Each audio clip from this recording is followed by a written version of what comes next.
Hi all, నేను మీ శ్రీని. నా video చూసి ఆదరిస్తున్నారు, అలాగే నా ఛానల్ సబ్స్క్రైబ్ చేసిన సపోర్ట్ చేయండి ప్లీజ్. వీడియోలోకి వెళ్ళిపోదాం. బిగ్ బాస్ హౌస్లో ఇద్దరు వ్యక్తుల గురించి మనం మాట్లాడుకోవాలి. ఒకళ్ళు ఎప్పుడు ఎమోషనల్ రోలర్ కోస్టర్లో గిరా గిరా తిరుగుతుంటారు. ఇంకొకళ్ళు ఖై ఖై అంటూ అరుస్తూ హౌస్లో తిరుగుతూ ఉంటారు. వీళ్ళని నిన్నటి వరకు తోపు కంటెస్టెంట్లు అనుకున్నా. వీళ్ళకి ఆడే అవకాశం రావడం లేదు, వస్తే దుమ్ము దులిపి పడేస్తారు అనుకున్నా. కానీ నాకు అర్థమైంది ఏంటంటే కావాలనే వాళ్ళు ఒక అడుగు వెనక్కేస్తున్నారు, ఆడే అవకాశాన్ని తీసుకోవడం లేదు అని నిన్న అర్థమైంది అనమాట. దుమ్ము దులుపుతారు అనుకున్న కంటెస్టెంట్స్ దుమ్ములో పడిపోయారు నిన్న. ఏంట్రాయుడు ఎవరికి ఇంత పెద్ద ఇంట్రడక్షన్ ఇస్తున్నారు, పేర్లు కూడా చెప్పకుండా అనుకుంటున్నారా? ఇంట్రడక్షన్ అవసరం లేదండి. నిన్న ఎపిసోడ్ చూసిన వాళ్ళందరికీ వాళ్ళ పేర్లు అర్థమైపోయి ఉంటాయి ఇప్పటికే. వాళ్లే సీతక్క అండ్ విష్ణుప్రియ.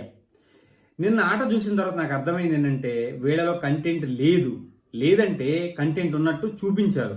లేదంటే ఇక్కడ హౌస్లోకి వచ్చి లేజీ అయిపోయి లాస్ట్ 5 వీక్స్ బట్టి లేజీ అయిపోయి ఆటను మర్చిపోయి ఆడారనిపించింది. అప్పుడే వచ్చిన కంటెస్టెంట్స్ దుమ్ము దులిపారు. వాళ్ళకంటే 50 years అబోవ్ ఏజ్ ఉన్న గంగవ్వ కూడా ఆ రేంజ్లో ఆడితే వీళ్ళ దగ్గర సత్తా లేనట్టు ఆడారు. అసలు వాళ్ళ ఆట చూసిన తర్వాత నాకేమనిపించిందంటే అరవడం ఏడవడం తప్ప వీళ్ళిద్దరికి ఏమీ రాదు అనిపించింది. వీళ్ళు నన్ను రాంగ్ అని ప్రూవ్ చేస్తే ఐఎమ్ హ్యాపీ కమింగ్ డేస్లో ఆర్ కమింగ్ వీక్స్లో. కానీ నిన్న అంటే లాస్ట్ 5 వీక్స్ బట్టి వాళ్ళ దగ్గర ఏమీ లేదు. ఎందుకంటే వాళ్ళు ఇప్పుడు ప్రతిసారి చెప్పే మాట మాకు ఆడే అవకాశం రావట్లేదు అని. నిన్న 3 సార్లు వచ్చింది సీతకు ఆడే అవకాశం. ఎంత బాగా ఆడింది. విష్ణుప్రియకు 2 సార్లు వచ్చింది. అవైతే కంప్లీట్ వేస్ట్ అనిపించింది నాకైతే. అరవడం తప్ప, సూక్తులు చెప్పడం తప్ప, మాట్లాడడం తప్ప ఆటలోకి వచ్చేటప్పటికి డమ్మీ అనిపించింది అనమాట.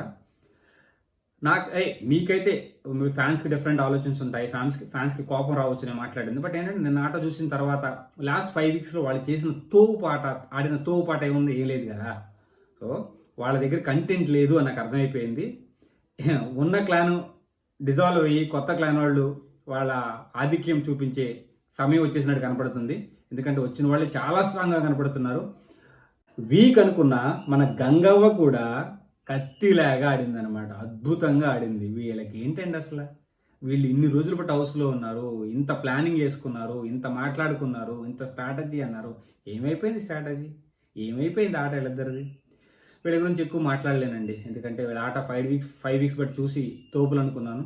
అంటే వాళ్ళకి అవకాశం రాలేదనుకున్నాను, కానీ వాళ్ళే అవకాశం తీసుకోలేదని నాకు అర్థమైంది. సో ఎక్కువ మాట్లాడుకోవద్దులేండి, చూద్దాం ముందు ఎలా ఆడతారో, మళ్ళీ రాంగ్ అని ప్రూవ్ చేస్తారో లేదంటే వాళ్ళే రాంగ్ అవుతారో. జై హింద్ శ్రీని సైనింగ్.